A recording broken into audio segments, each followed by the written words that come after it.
السلام عليكم ورحمة الله.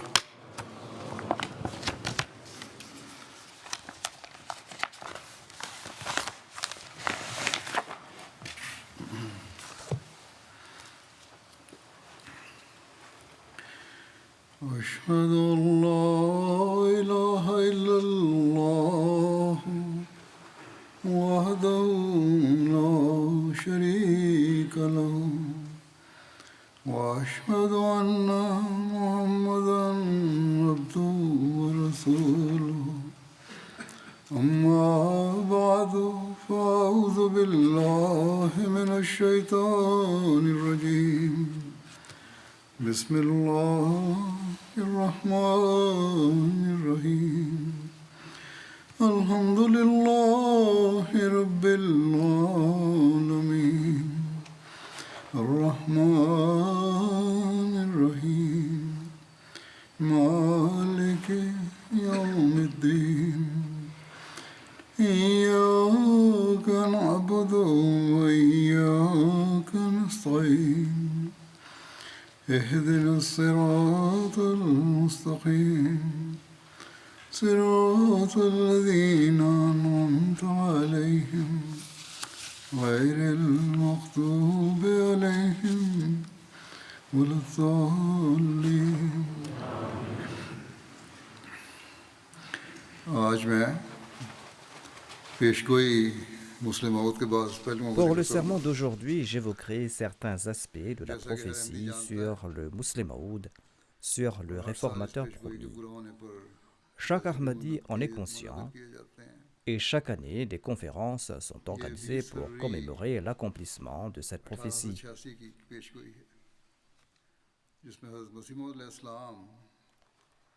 Cette prophétie a été faite le 20 février 1886 et le Messie premier d'Islam a été informé par son entremise de la naissance d'un fils qui posséderait différentes qualités. Avant d'évoquer ce sujet, je souhaite répondre à une question des enfants et des jeunes. Question d'ailleurs à laquelle j'ai répondu à maintes reprises. Ils demandent pourquoi célèbre-t-on l'anniversaire du Musleh Maud radhiyallahu anhu, étant donné que nous ne célébrons pas le nôtre dans la vie courante. Qu'il soit clair, et comme je l'ai dit à maintes reprises, que nous ne célébrons pas l'anniversaire de la naissance de Mirza Bashiruddin Mahmoud Ahmad.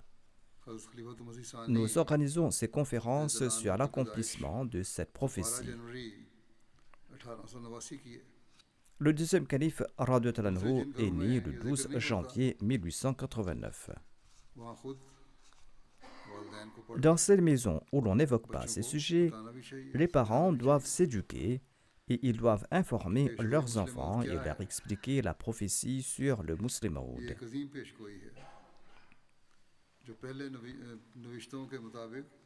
Notamment, quelle est la prophétie sur le Musleh Maud radhiyallahu anhu? Il s'agit d'une grande prophétie qui a été mentionnée dans les écritures du passé par les prophètes d'antan et par le saint prophète Mohammed sallallahu alayhi wa sallam. Prophétie qu'Allah a demandé au Messie premier d'Islam d'annoncer au monde. Le texte de la prophétie est long. Je mentionne ici la première partie de cette prophétie. Le Messie premier d'Islam déclare: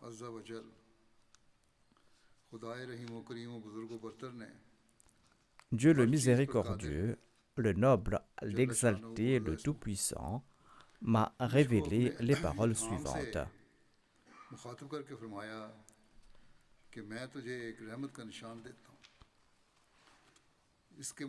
Il a déclaré que suite à tes supplications, je te confère un signe de ma miséricorde.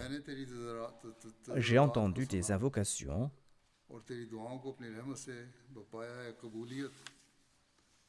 et j'ai gracieusement exaucé tes prières. De même, j'ai béni ton voyage de Hoshiarpur et de Ludhiana. Un signe de pouvoir, de miséricorde, de ma proximité t'est accordé. Je t'octroie un signe de grâce et de faveur, ainsi que la clé du succès et du triomphe. La paix soit sur toi, ô vainqueur. Ainsi parle Dieu afin que ceux qui désirent la vie soient enlevés des serres de la mort, et afin que ceux qui sont enfouis dans leur tombe puissent en sortir, et afin que la suprématie de l'islam et la noblesse de la parole divine soient évidentes à tout un chacun, et afin que la vérité vienne accompagnée de toutes ces bénédictions, et afin que le mensonge et ses abominations disparaissent, et afin que les hommes comprennent que je suis le Tout-Puissant, et que je fais ce que je veux, et afin qu'ils aient la certitude que je suis avec toi, afin aussi que ceux qui ne croient pas en Dieu et qui rejettent sa religion, son livre et son saint messager, Mohammed sallallahu alayhi wa sallam, le choisi, soient confrontés à un signe évident, et afin que la voie des coupables soit manifeste. Réjouis-toi, car un fils beau et pur te sera accordé. Tu recevras un jeune brillant qui sera de ta semence et qui sera de ta progéniture. La prophétie énumère ensuite les qualités de ce fils. J'évoque ici une ou deux de ces qualités. Dieu déclare dans la prophétie, ce fils sera doué d'une grande intelligence et d'une grande compréhension. Il sera humble et il sera pétri de connaissances séculières et spirituelles. Et grâce à lui, ceux qui ont été asservis retrouveront la liberté. Ce sont là quelques points de cette longue prophétie. Ensuite, nous avons constaté que ce fils est né au cours de ce délai que Dieu avait fixé, que le Messie promet salam avait annoncé, et ce fils a accompli chaque aspect de cette prophétie, chaque aspect qui s'élève à 50 ou 52 en totalité. Comme je l'ai dit, je n'ai mentionné que 2 ou 3 points tirés de cette prophétie. Chaque jour des 52 ans qu'a duré le califat du Muslim Maud radhiyallahu anhu exprime la gloire de l'accomplissement de cette prophétie.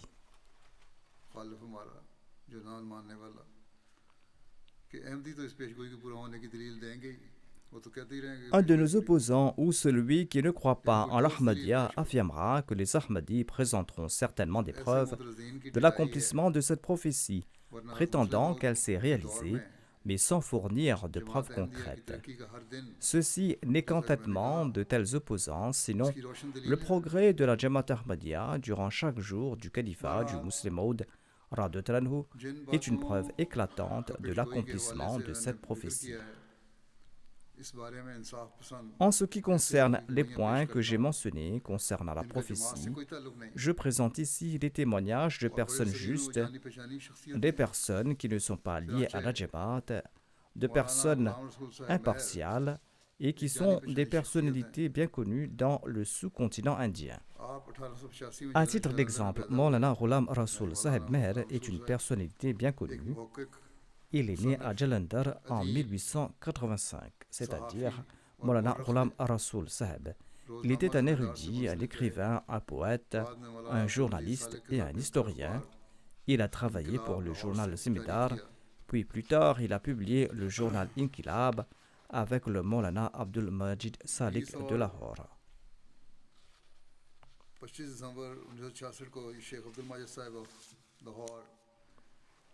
Le 20 et le 25 décembre 1966, Cheikh Abdul Majid Saheb de Lahore s'est présenté à Maulana Ghulam Rasool Meher Saheb. Lors de la conversation, Maulana Ghulam Rasool Meher Saheb a parlé du Muslim Maud radhiyallahu anhu et il a déclaré: aucun de vos livres n'évoque les chefs-d'œuvre de cette grande personnalité. Moi, je l'ai étudié de près. J'ai eu plusieurs rencontres avec lui. Nous avons eu des échanges de vues en privé.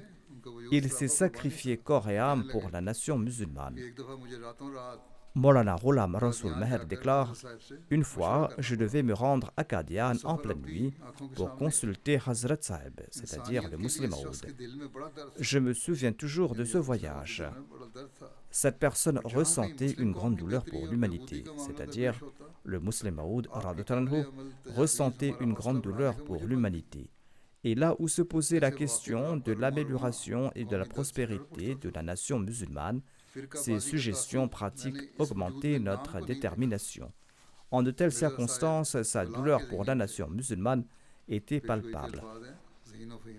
Je n'ai constaté chez lui aucune trace de partialité sectaire.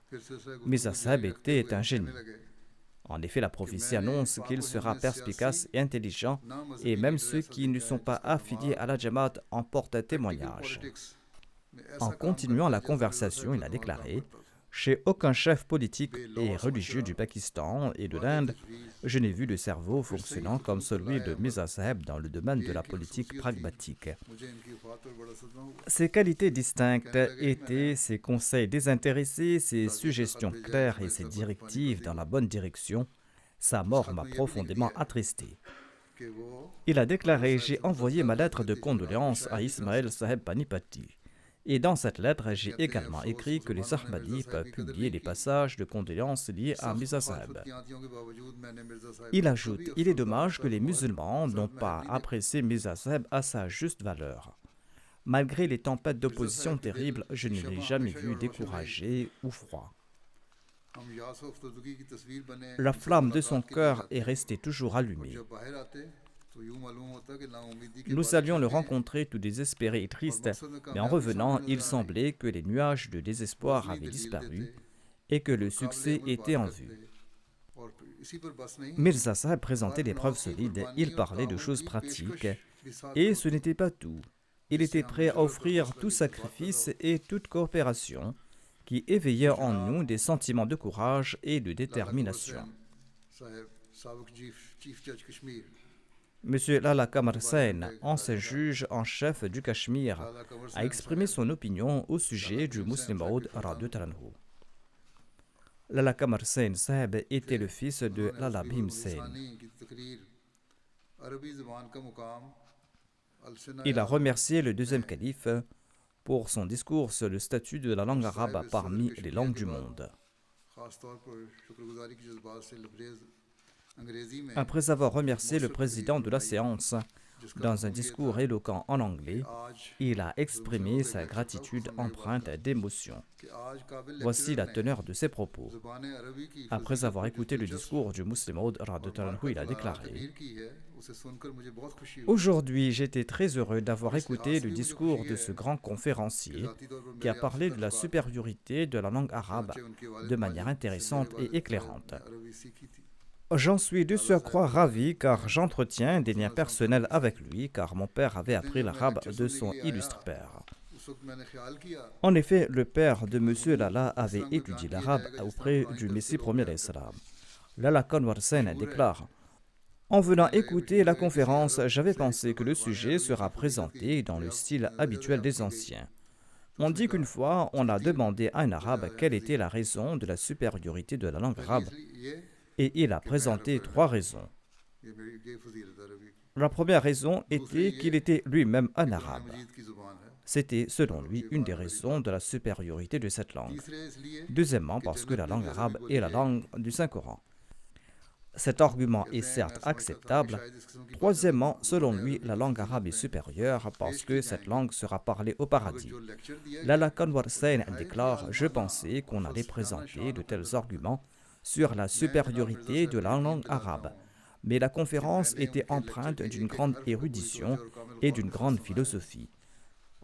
Je rassure respectueusement Mirza Sahib que j'ai écouté chaque lettre de son discours avec une attention sans faille et une réflexion profonde. J'en ai tiré grand plaisir et grand bénéfice. J'espère que l'impact de ce discours sera gravé en mon cœur pour une longue période. Le Muslim Maud radhiyallahu anhu n'avait même pas passé le niveau primaire en termes d'éducation mondaine. Allah l'avait comblé de ce savoir comme il l'avait promis. et les non-Ahmadis ne pouvaient pas s'empêcher de le louer à cet égard.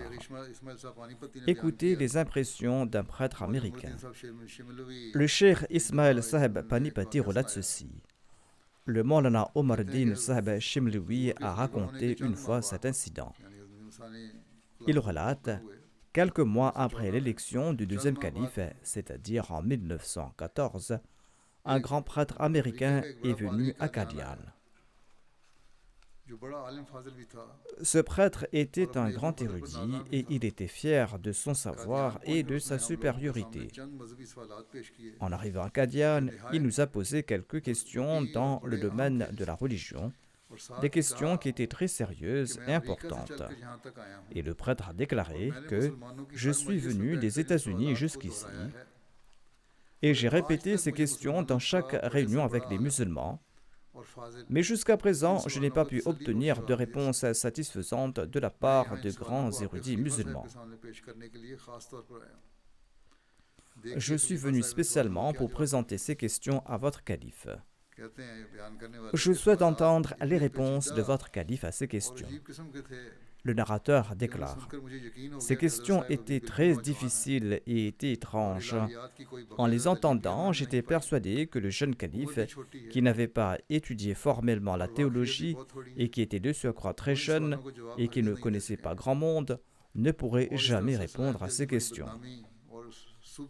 Et cela allait conférer une mauvaise réputation au mouvement Ahmadiyya et ce sera cause d'humiliation pour la communauté Ahmadiyya dans le monde entier, car si le calife ne réussit pas à répondre à ces questions, lorsque ce prêtre américain repartira, il va faire la propagande dans le monde entier que le calife des Ahmadis ne possède aucune connaissance, qu'il ne peut en aucun cas combattre le christianisme et qu'il ne porte que le titre de calife et qu'il ne possède aucune connaissance. » Il déclare « Cette situation m'inquiétait énormément et j'ai donc tenté de faire en sorte que le prêtre américain reparte sans rencontrer le calife, mais en vain. L'Américain souhaitait rencontrer le calife à tout prix. Le narrateur déclare « Je suis parti auprès du calife et j'ai informé le calife qu'un prêtre américain était venu et qu'il souhaitait lui poser quelques questions et je lui ai demandé ce que nous devions faire. Sur ce, le calife a répondu sans hésiter « Faites-le venir. » Je suis retourné avec le prêtre. J'ai présenté le prêtre au calife et j'ai servi d'interprète entre les deux. L'Américain parlait en anglais et le calife répondait en ourdou. Il continue après les préliminaires formels. Le prêtre américain a présenté ses questions au calife, des questions que j'ai traduites au calife. Le calife a écouté toutes ces questions dans une grande sérénité. Et il a présenté aussitôt des réponses si convaincantes que j'étais moi-même tout étonné. J'ignorais entièrement que le calife pourrait présenter des réponses à ce point pétries de savoir et aussi parfaites. Et quand j'ai traduit ces réponses en anglais pour le prêtre américain, il était également étonné et il a déclaré « Je n'ai jamais entendu de paroles aussi intelligentes et un discours aussi convaincant de la bouche d'un musulman. Votre calife est un très grand érudit et il a une vision approfondie des questions religieuses. » Après avoir dit cela, il a embrassé respectueusement la main du calife et il est parti. C'est là l'accomplissement de cette prophétie. Un prêtre qui se considérait comme un grand érudit est retourné avec la conviction de la supériorité de l'islam.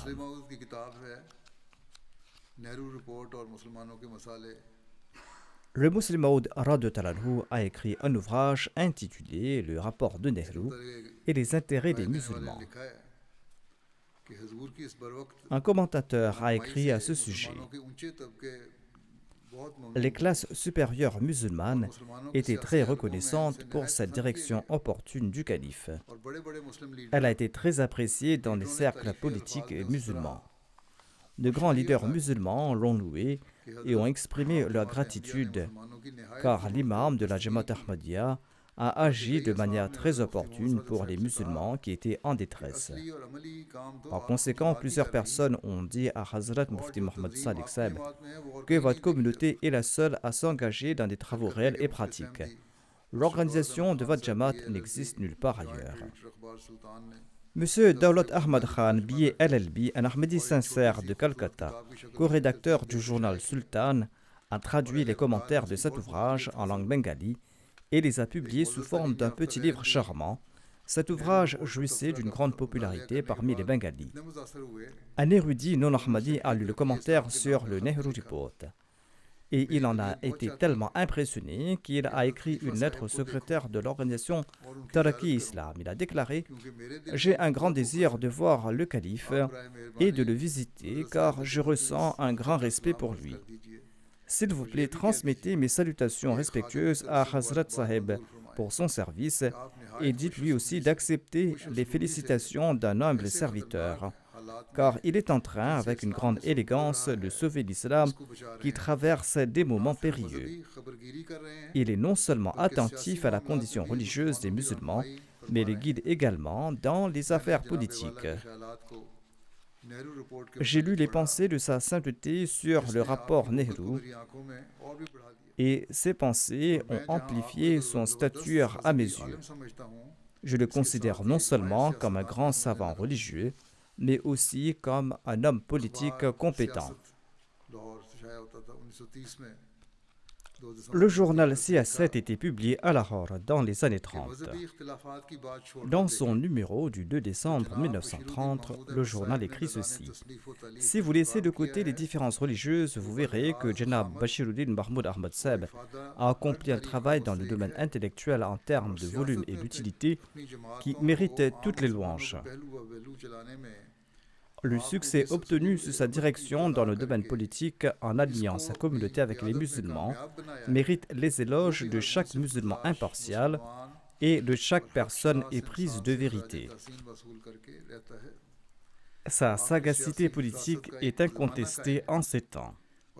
Il a accompli un travail exceptionnel en unissant les musulmans qui étaient opposés au rapport Nehru, en présentant la perspective des musulmans à la commission Simon et en parlant des affaires actuelles du point de vue islamique et en publiant des ouvrages remplis d'une argumentation solide sur les droits des musulmans.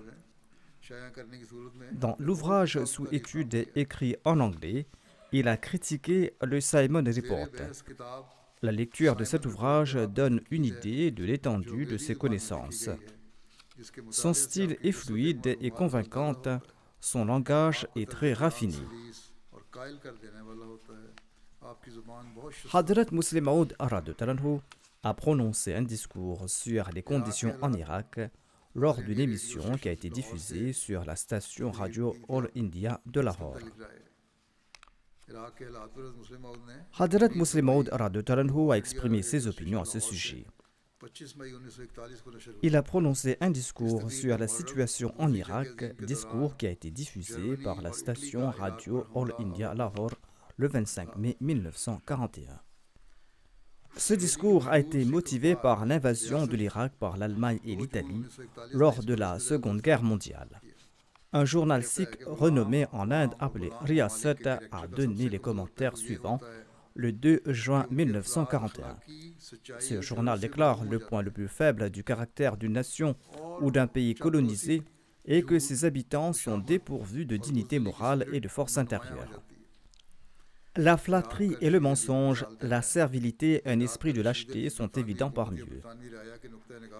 Il cite l'exemple de Rachid Ali de l'Irak. Il déclare que Rachid Ali d'Irak est tort selon le gouvernement britannique ou le public britannique, ou que ce soit déraisonnable pour lui de faire la guerre à la Grande-Bretagne.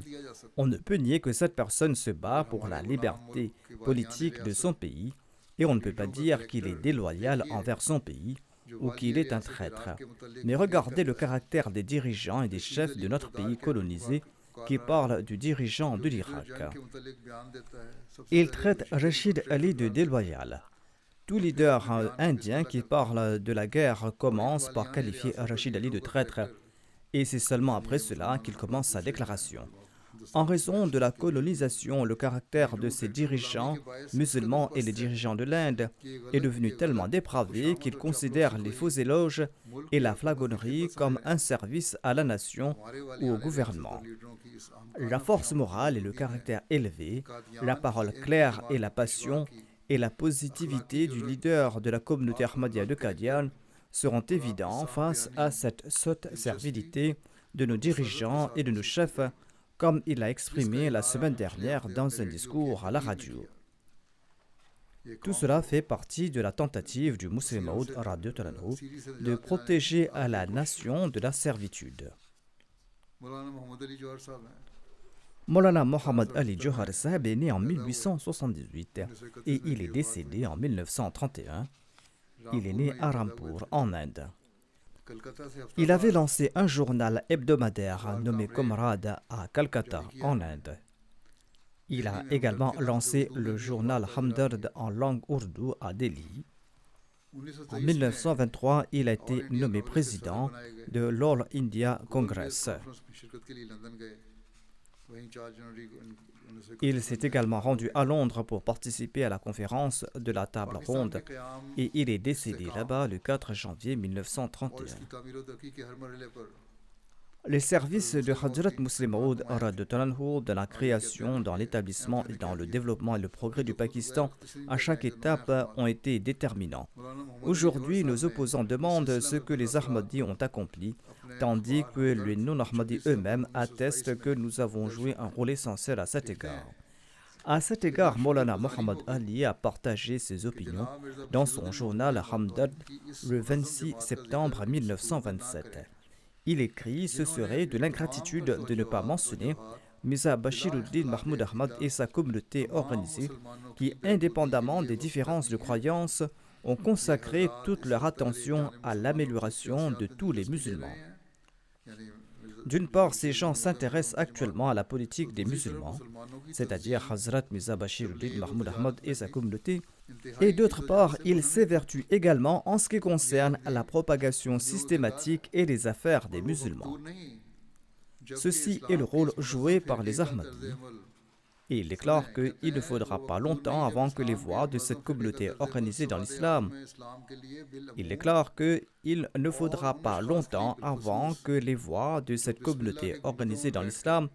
ne se révèlent être guides pour le monde islamique en général, et spécifiquement pour ces mollahs qui siègent dans de grandes mosquées faisant de grandes proclamations, alors qu'en réalité ils font des revendications entièrement futiles. Ils s'assoient sur de grands pupitres et font de grandes affirmations, ils se posent en grands leaders religieux et font de grandes déclarations, alors qu'en réalité ce sont que des viles prétentions de leur part. Mais l'auteur de cet article déclare que les Ahmadis serviront de guide à ces mollahs. Vous en serez témoin un jour, déclare-t-il. Telle était l'opinion de ces érudits impartiaux. De nos jours, ces prétendus oulémas qui qualifient les Ahmadis d'ennemis du Pakistan et de l'islam doivent se regarder dans ce miroir et voir si ce sont les Ahmadis qui se soucient réellement de l'islam ou ces prétendus oulémas. Sayyid Habib Sahib est une autre personnalité du sous-continent indien. Il est né en 1891.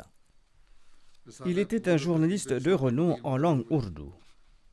Il a été nommé rédacteur en chef du magazine Ul Ar Tahzib Niswan. Il a ensuite lancé le journal Nukush, Siyasat et aussi le Daily Razi. Il était un journaliste audacieux et intrépide. Il est décédé en 1951. La All India Kashmir Committee a été fondée le 25 juillet 1931. Par la suite, Hadrat Muslim Maud a démissionné de son poste comme président de ce comité. En effet, au début, Hadrat Muslim Maud avait été unanimement élu président de ce comité par tous les musulmans. Quoi qu'il en soit, par la suite, il s'est excusé de la présidence et Sayyid Habib a écrit dans son journal Siyasat publié à Lahore le 18 mai 1933. À mon avis, malgré ses grandes capacités, le docteur Allama Iqbal ne pourra pas accomplir cette tâche, pas plus que Malik Barkat Ali Sahib. Et il sera ainsi évident pour tout le monde qu'à un moment où le Cachemire était dans un état fragile, ceux qui ont mis de côté leurs opinions divergentes et ont élu Mirza Saheb comme président de ce comité ont fait le meilleur choix pour assurer le succès de leurs efforts. À cette époque, si Mirza Saheb n'avait pas été élu en raison des divergences de croyances, ce projet aurait complètement échoué et une nation sans vie aurait subi de graves pertes. À mon avis, le départ de Mirza Saheb est semblable à la fin de ce comité. En bref, l'exactitude de notre nomination deviendra maintenant évidente pour tout le monde. L'œuvre de Mirza Saheb sera maintenant évidente et le travail du Dr Allama Saheb restera à voir ainsi que son comité qui va agir sans le Muslim Maud. Ensuite, le monde a vu ce qui s'est passé. Tout s'est étalé au grand jour. Pourquoi le Muslim Maud a-t-il accompli ce travail? Parce qu'il ressentait une douleur pour la libération de ceux qui ont été asservis et qu'il devait devenir un moyen pour les libérer. Il a quitté la présidence, mais il a continué à travailler énormément au sein du comité et il est resté et il a fait tous les efforts possibles en raison de cette douleur et l'histoire témoigne de ce fait. Maulana Abdul Majid Daryabadi est né en 1892. Il était un écrivain, un calligraphe, un chercheur en langue ourdou de l'Inde et il était également un commentateur du Saint-Coran. À la suite du décès du deuxième calife Radut-Talanhu, dans le numéro du 18 novembre 1965 de son journal Sidq Jadid publié à Lucknow, Maulana Abdul Majid Saheb a écrit ceci. Quelles que soient ses autres opinions, qu'Allah le récompense pour la publication de son savoir du Saint-Coran et pour ses efforts à diffuser le Saint-Coran dans le monde entier, effort qu'il a activement poursuivi avec détermination tout au long de sa longue vie. Daryabadi était lui-même un commentateur du Saint-Coran et il déclare ceci à propos du Muslim Maud Radut-Talanhu. En raison de ses services, on doit généralement le traiter avec clémence. Il ajoute dans ses déclarations sur le plan académique, ses explications et ses éclaircissements sur les réalités et les vérités du Saint-Coran, ainsi que sa manière de les traduire sont hautement distinguées. Lui-même, un commentateur musulman, confirme que les explications apportées par le Muslim Maud Radut-Talanhu sur les réalités et les vérités du Saint-Coran ainsi que sa manière de les traduire sont hautement distinguées. Malgré ces divergences de point de vue avec la communauté Ahmadiyya, où il serait sans doute vu dans le vrai, cet auteur ne pouvait que rendre hommage au service rendu par le Muslim Maud Radut-Talanhu en faveur du Saint-Coran et de l'islam. Allah le Tout-Puissant a promis de le combler de connaissances à la fois séculières et spirituelles. Qui d'autre à son époque aurait pu transmettre de telles connaissances et de telles compréhensions? En fait, même ceux qui vont venir après vont profiter de ces connaissances, car c'est uniquement de cette manière qu'ils pourront marcher sur le droit chemin. Beaucoup de critiques sont formulées à l'encontre de la communauté Ahmadiyya en référence au Dr Allama Iqbal. Cependant, il convient également de noter les déclarations suivantes de sa part. Le 24 mars 1927, une convention s'est tenue à Lahore sous la présidence du Dr Allama Iqbal. Le Muslim Maud Radut-Talanhu a prononcé un discours là-bas. Par la suite, Allama Iqbal a déclaré « Il y a longtemps que je n'avais pas entendu un discours à Lahore aussi riche en connaissances, en particulier les points soulevés par Mirza Saheb à partir des versets coraniques sont excellents. Je ne vais pas parler davantage pour ne pas amoindrir le plaisir que je ressens en raison de ce discours prononcé par le Muslim Maud Radut-Talanhu.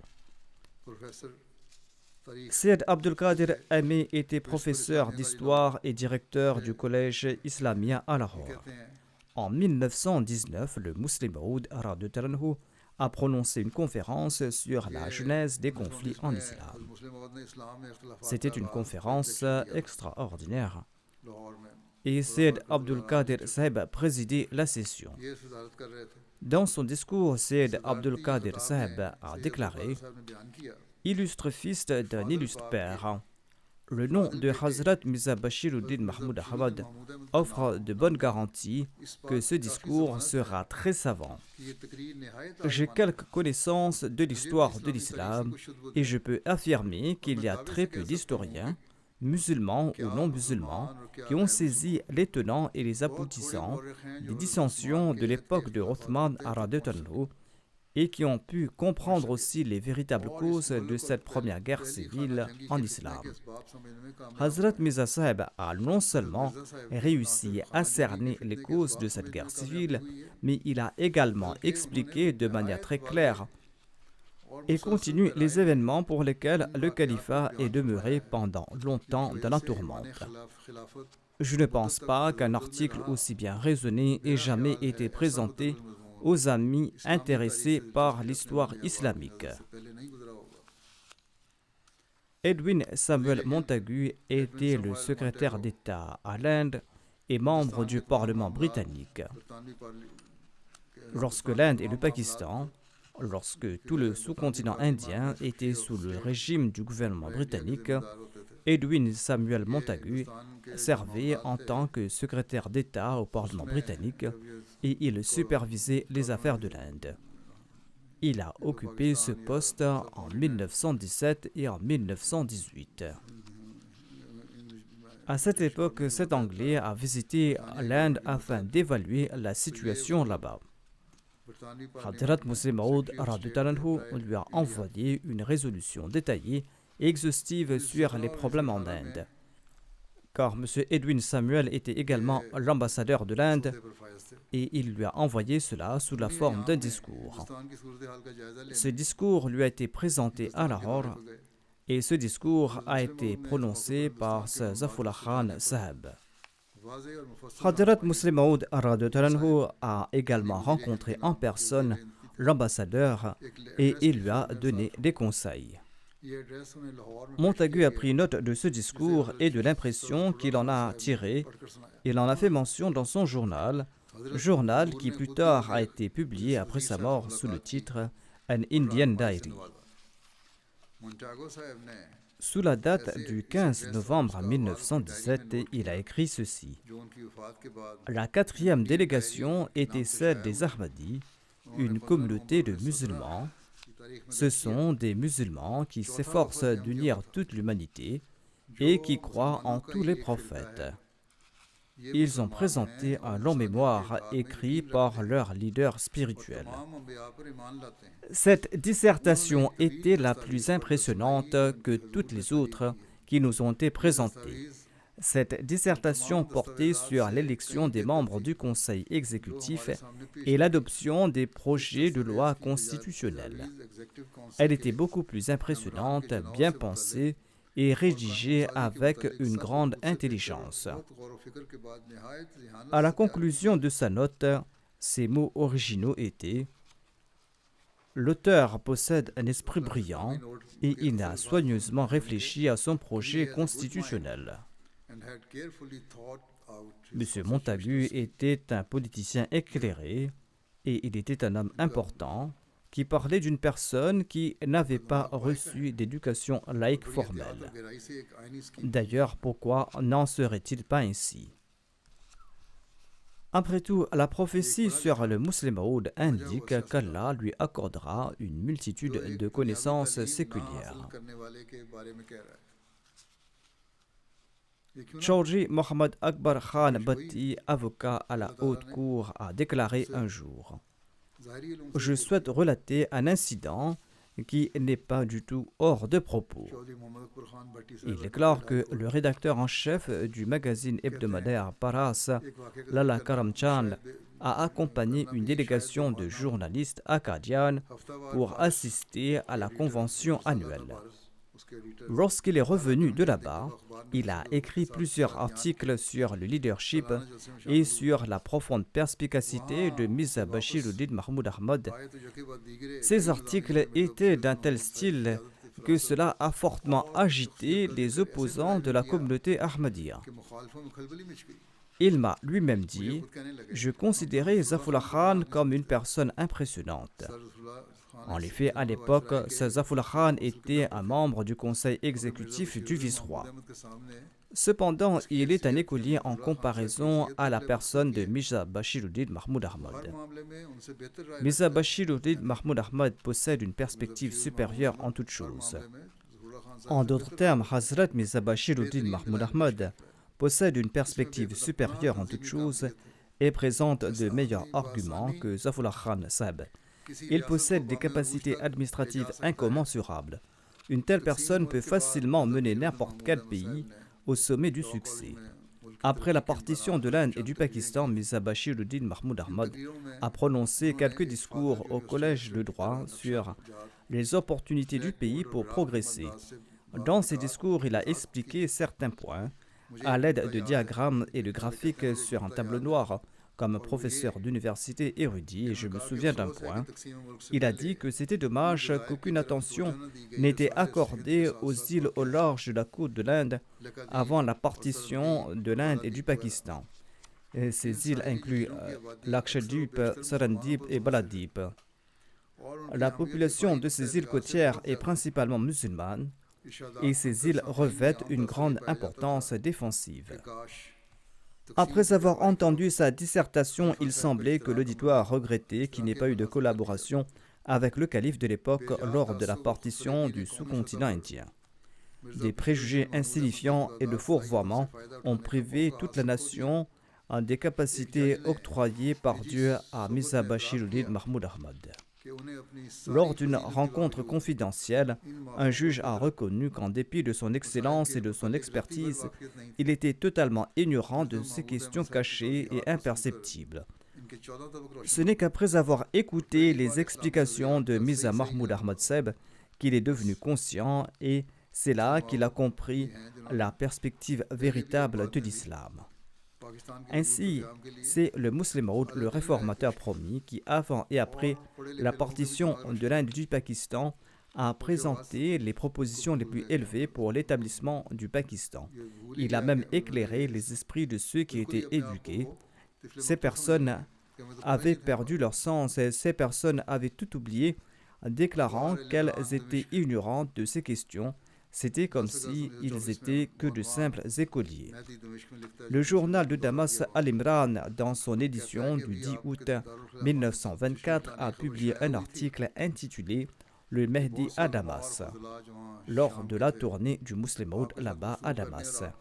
Cet article disait que immédiatement après la publication de la nouvelle de son arrivée à la capitale, de nombreux érudits et intellectuels de la Syrie sont venus le voir afin de lui parler et de débattre avec lui sur le fond de ses revendications. Mais que s'est-il passé? L'auteur de l'article ajoute « Tous ont convenu qu'il était un érudit méticuleusement documenté et bien informé sur l'histoire et la philosophie de toutes les religions et profondément imprégné de la sagesse et de la philosophie de la loi divine. Il s'agit d'un témoignage d'un journal arabe. » De plus, le Muslim Maud a également parlé du plan visant à établir l'État d'Israël et les plans ultérieurs qui ont eu lieu après l'établissement de l'État d'Israël. Il a instruit les musulmans sur le plan religieux et historique, sur la réalité de ce dessein, afin de les conscientiser, et il a continué à le faire par la suite. Il a écrit un article intitulé « Al-Kufru Millatun Wahida » à ce sujet.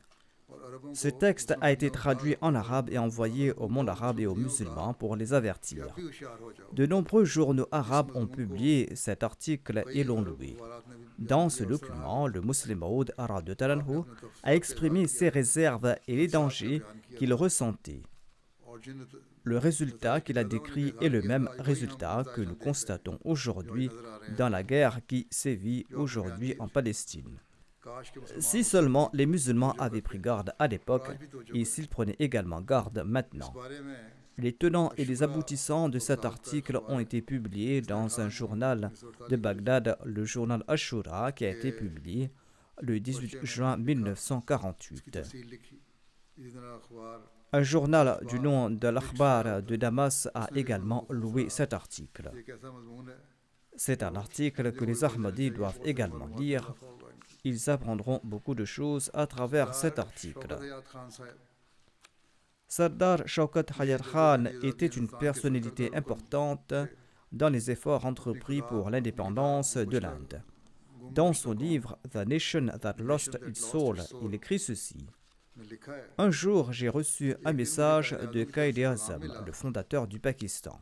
Dans son message, il m'a dit « Shaukat, j'ai entendu dire que tu partais à Batala qui est situé qu'à 5000 de Qadian. Rends-toi là-bas à Qadian et demande à sa sainteté en mon nom de soutenir l'acquisition du Pakistan à travers ses prières. » Sardar Shaukat déclare « Après la conclusion de la convention, je suis arrivé à Qadian vers minuit. Sa sainteté le calife se reposait et j'ai déclaré que j'apportais un message de Quaid-e-Azam. Quand il a entendu ce message, il a descendu immédiatement. Il a demandé ce que le Quaid-e-Azam avait demandé. Je lui ai dit qu'il demande vos prières et votre soutien. Le Muslim Maud a répondu « Je prie en faveur de sa mission depuis le tout début. Et en ce qui concerne mes disciples, c'est-à-dire les Ahmadis, eh bien pas un seul Ahmadi ne se tiendra en opposition à la Ligue musulmane. Même si un Ahmadi s'oppose à la Muslim League, la communauté Ahmadiyya ne va pas favoriser cette personne, ne va pas soutenir cette personne, même si c'est un Ahmadi. Le candidat de la Ligue musulmane aura notre soutien, a déclaré le calife. Suite à cette interaction, Mumtaz Doltana a battu avec une grande majorité Nawab Mohammeddin, un Ahmadi dans la région de Sialkot.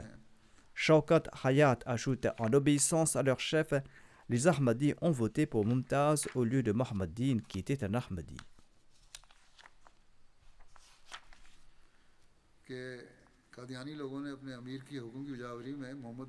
Mais par la suite, une fois au pouvoir, ce même Mumtaz Doltana a mené des campagnes contre les Ahmadis en 1953. Ainsi, peu importe le soutien que les Ahmadis apportent à de telles personnes, elles ne cessent de nous trahir par la suite. Shaukat Hayat écrit en outre « Lorsque je suis arrivé à Pathankot, le Quaid-e-Azam m'a également demandé de rencontrer le Maulana Maudoudi. Celui-ci résidait dans les vergers à côté du village de Chaudhry Nayaz. Lorsque je lui ai transmis le message de Quaid-e-Azam de prier et de soutenir le Pakistan, Maudoudi a répondu « Comment puis-je prier en faveur du Napakistan, c'est-à-dire de cet endroit impur ?» Il a ajouté « Le Pakistan ne peut pas être établi tant que chaque résident de l'Inde ne devient pas musulman. » Voilà donc ce que souhaitait le chef de la Jamaat Islami, Maudoudi. Il a déclaré que le Pakistan ne pourra être établi. Selon son point de vue, le Pakistan ne pouvait être établi même aujourd'hui. Sardar Shaukat Hayat Saheb écrit que telle était la vision et le point de vue du leader de la Jamaat Islami. Mais d'autre part, regardez le point de vue de Mirza Bashiruddin Mahmoud Ahmad. Aujourd'hui, ce sont les Ahmadis qui sont considérés par ces politiciens ignorants comme les ennemis de la nation et ses prétendus ulémas. Ces mêmes Ahmadis étaient prêts à consentir à tout sacrifice pour l'établissement du Pakistan et qui sont toujours prêts aujourd'hui à le faire. Et maintenant, ces gens qui étaient contre la création de cette nation sont maintenant aux commandes. Que Dieu le Tout-Puissant puisse promptement libérer la nation de ses oppresseurs. Voici un autre accomplissement du Muslim Maud en raison de la douleur qu'il ressentait pour les musulmans. En 1923, il a annoncé le djihad contre le mouvement Choudi qui visait à convertir les musulmans à l'hindouisme. Ce mouvement avait été lancé par un leader hindou en Inde nommé Shuddha Anand pour convertir à l'hindouisme les musulmans dont les ancêtres étaient hindous. Hadrat Muslim Maud radhiyallahu anhu a envoyé des groupes de missionnaires honoraires les uns après les autres dans la région de Malkana. En référence à cette campagne, le journal Mashriq Ghorapur a écrit ceci dans son numéro du 29 mars 1923. Les discours et les écrits continuels de l'imam et le leader de la communauté ahmadiyya ont laissé une profonde impression sur ses disciples et cette communauté semble être en avance sur le reste dans ce djihad. Bien que la communauté ahmadiyya n'ait pas besoin d'aider ce nouveau groupe de musulmans, car ils n'ont aucun lien avec eux, le nom de l'islam leur était attaché. Ainsi, par honte, c'est-à-dire la considération pour le nom de l'islam a éveillé la passion de l'imam de la communauté ahmadiyya et après avoir vu ses discours, l'on est tout ébahi du fait qu'il y a encore aujourd'hui des personnes qui sont prêtes à donner leur vie dans la voie de Dieu. Et si nos savants sont troublés par le fait que la communauté ahmadiyya enseignera ses propres croyances, eh bien ces ulémas doivent susciter une telle sincérité dans la communauté musulmane et se manifester. C'est-à-dire, si les autres musulmans ont peur que la communauté ahmadiyya favorisera cette croyance, eh bien, les musulmans doivent se rassembler et former une seule communauté et avancer en toute sincérité. L'auteur ajoute, ils doivent consommer du sattou, c'est-à-dire la boisson faite d'orge grossièrement moulue, à l'instar des Ahmadis, et manger du pois chiche pour sauver l'islam. Ainsi donc, ces Ahmadis qui étaient partis en campagne survivaient de cette manière. Ils ne consommaient pas de repas cuits, ils mangeaient des pois chiches et buvaient du sattou.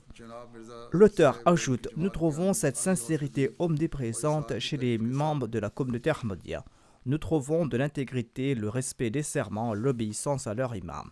Ainsi, cette jamaat est unique et grâce au courage et au sacrifice de Mirza Saheb et de sa communauté, ils encouragent les musulmans à agir avec un tel esprit de sacrifice. C'est-à-dire, les musulmans sont unis et ils encouragent les musulmans à se sacrifier. Et vous devez en faire de même et vous unir et consentir à de tels sacrifices, dit-il. L'intégrité et la fiabilité étaient les qualités des musulmans dans le passé, et aujourd'hui ces qualités se manifestent chez les Ahmadis. En sus de la générosité et du sacrifice de la Jamaat Ahmadiyya, leur intégrité ainsi que leur sacrifice monétaire méritent nos éloges. C'est la raison pour laquelle, malgré un manque de fonds, ces gens réalisent de grandes œuvres. C'est là le témoignage des non-Ahmadis. Telle était la douleur que ressentait le Muslim Maud radhiyallahu anhu. C'est pourquoi il a lancé un programme spécial dans la Jamaat, activant et mettant à l'œuvre chaque membre de la communauté d'une manière et d'une autre, un fait que même ceux qui n'appartiennent pas à la Jamaat ont reconnu. Mim Shin Sab était un journaliste et un homme politique. Mim Shin était en fait le nom de plume de Mia Mohammad Shafi. Suite à la mort du Muslim Maud radhiyallahu anhu, il a écrit ceci dans le Lahore Diary. Après que Mirza Bashiruddin Mahmoud Ahmad soit devenu le calife en 1914, sa capacité organisationnelle illimitée est clairement démontrée par la façon dont il a structuré sa Jamaat et a renforcé la Sadr Anjuman Ahmadiyya, et il les a transformés en un organe actif et puissant. Malgré l'absence de diplôme universitaire, il a fait des études personnelles et il a pleinement mérité le titre d'érudit. Il m'a dit une fois lors d'une interview, « Je suis devenu compétent en langue anglaise en étudiant la Civil and Military Gazette ». Selon ses dires, il lisait régulièrement ce journal jusqu'à ce qu'il cesse d'être publié sous la direction de Khaja Nazir Ahmad. Mirza Saheb était un orateur très sensé et un essayiste expérimenté, et il utilisait chaque moment sans crainte, et ainsi les voies du progrès pour sa Jamaat s'ouvraient l'une après l'autre. L'une de ses réalisations majeures en ce qui concerne sa communauté est le fait qu'il a établi un autre siège arabois lorsque Qadian leur a été pris après la partition du sous-continent indien. The Light est un journal officiel de ceux qui n'ont pas prêté allégeance au califat, c'est-à-dire le mouvement Lahori. Et après la disparition du Muslim Maud, ils ont publié un article sous le titre « Un grand bâtisseur de nations ». Dans son numéro du 16 novembre 1965, ils ont écrit « Le décès de l'imam de la Jamaat Ahmadiyya, Mirza Bashiruddin Mahmoud Ahmad, a mis fin à une vie très riche, une vie pleine d'effets à long terme et une vie débordante de nombreuses réalisations et de grands projets. Le défunt était un génie de son époque dans le domaine des sciences, une personne remplie d'une capacité abondante à passer à l'action. Au cours des 50 dernières années, que ce soit dans le domaine de la connaissance religieuse et de l'érudition, que ce soit dans le domaine de l'organisation, de la propagation du message de l'islam, ou même dans le domaine du leadership politique, il est difficile de trouver un domaine où le défunt n'a pas laissé une impression profonde et marquante grâce à son engagement et ses actions. Il existe un réseau mondial de missions dispersées et de mosquées nouvellement construites dans tous les coins du monde, et l'influence indélébile de la propagation de l'islam, de sorte que les racines de ces missions chrétiennes en Afrique, qui ont été établies depuis des temps immémoriaux, ont été arrachées. Ce sont là les réalisations distinguées, qui sont un rappel constant et ferme de la planification créative, de l'expertise et des efforts inlassables du défunt. Dans le temps présent, il y a à peine un autre leader parmi toute l'humanité qui a montré qu'il méritait l'amour passionné et le dévouement de ses adeptes. Ensuite, l'expression de l'amour passionné et du dévouement de ses adeptes n'était pas limitée à sa seule vie. Au contraire, même après son départ, cette expression d'amour a été manifestée avec une grande ferveur lorsque 60 000 personnes se sont précipitées des 4 coins du pays pour offrir leur dernière marque d'affection à leur imam. Dans l'histoire de la Jamaat Ahmadiyya, le nom de Mirza Sahib restera celui d'un grand bâtisseur de nations ayant érigé une Jamaat unie capable de surmonter des défis extrêmes en faisant d'elle une force incontournable. Ainsi, malgré la différence de croyance, le journal de ceux qui n'ont pas prêté allégeance au calife, c'est-à-dire ceux du mouvement Lahori, n'ont pas pu s'empêcher d'exprimer ce genre de sentiments, notamment que le Muslim Maud était un grand leader. En tout cas, ceci est une expression de la noblesse de caractère de ces personnes. Il existe d'innombrables commentaires des non-Ahmadis à son sujet, des commentaires qui vont dans le même sens. De plus, le deuxième calife a guidé et a prodigué des conseils à la Jamaat, ainsi qu'à l'ensemble des musulmans sur divers sujets. De nombreux essais et livres se trouvent dans plusieurs volumes épais de ses œuvres. Certains ont été publiés, d'autres sont sur le point de l'être. Rien que ses discours prennent 35 à 36 volumes. Ses sermons du vendredi, quant à eux, couvrent environ 26 à 28 volumes. Ainsi, il nous a prodigué de nombreux conseils. Qui plus est, malgré son absence d'études formelles dans une école, une madrasa, un collège ou une université, la connaissance du Saint-Coran qu'Allah lui a accordé est inégalée. Nous ne trouvons rien de comparable à cela. D'innombrables personnes non affiliées à la Jamaat ont exprimé leur opinion à ce sujet, comme je l'ai mentionné les années précédentes. Les commentaires du Saint-Coran que nous découvrons dans des notes non publiées, dans des sermons et ses discours, et dans de vieux documents qui n'ont pas été encore rendus publics, et qui ne figurent pas dans le Tafsir al-Kabir, eh bien, toutes ces notes font 2 fois la taille des 10 volumes du Tafsir al-Kabir. Ces notes seront bientôt imprimées, Inch'Allah. Allah lui a accordé la capacité d'accomplir toutes ses œuvres. Allah a veillé à la réalisation de cette prophétie, la prophétie du Muslim Maud, qui est l'une des plus grandes prophéties attestant de la véracité du Messie premier d'Islam. Et c'est aussi un moyen de renforcer notre foi. De nombreux livres ont été également publiés en langue anglaise.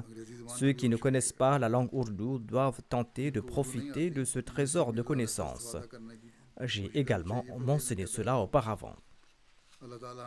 Qu'Allah le Tout-Puissant nous permette à tous de profiter de ce trésor de connaissances.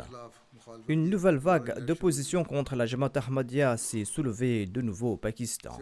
Un nombre important d'hommes politiques et de religieux qui ont subi une défaite aux élections ou qui n'ont pas obtenu les résultats souhaités ciblent à nouveau les Ahmadis pour semer la discorde. Cela a toujours été leur approche. Quand ils font face à l'échec, ils lancent des campagnes contre les Ahmadis pour gagner une popularité bon marché. C'est exactement ce qu'ils sont en train de faire aujourd'hui. Ils iront jusqu'au bout de leurs intérêts égoïstes, comme cela est actuellement évident. Par conséquent, les Ahmadis doivent être vigilants et ils doivent aussi prier ardemment et ils doivent faire de l'aumône avec ferveur. Qu'Allah le Tout-Puissant protège tous les Ahmadis. Priez également ardemment pour les Ahmadis du Yémen. Qu'Allah les retire de leurs difficultés. Beaucoup parmi eux sont en captivité en raison de leur foi. Qu'Allah leur accorde une libération rapide. Priez également pour les Palestiniens, qu'Allah leur accorde sa miséricorde et qu'Allah les délivre des injustices infligées par les nations puissantes. La Jalsa Salana de la Jamaat Ahmadiyya du Ghana a débuté hier. Demain samedi va marquer le dernier jour. Priez pour le succès de cet événement. C'est la Jalsa Salana du centenaire de la Jamaat Ahmadiyya au Ghana. Demain, je vais prononcer un discours en direct d'ici. Qu'Allah bénisse cet événement sous tous les angles.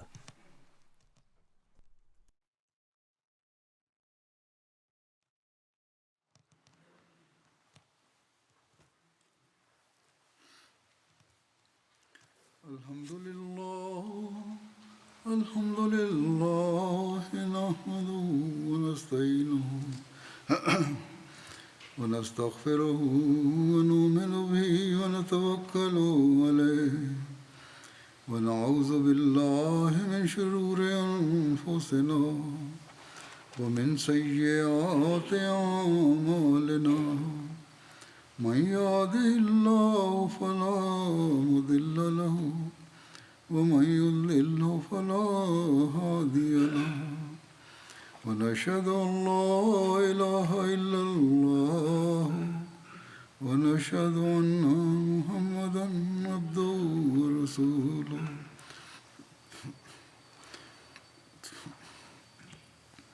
عباد الله رحمكم الله إن الله يأمر بالعدل والإحسان وإيتاء ذي القربى وينهى عن الفحشاء والمنكر والبغي يعظكم لعلكم تذكرون واذكروا الله يذكركم وادعوه يستجب لكم ولذكر الله أكبر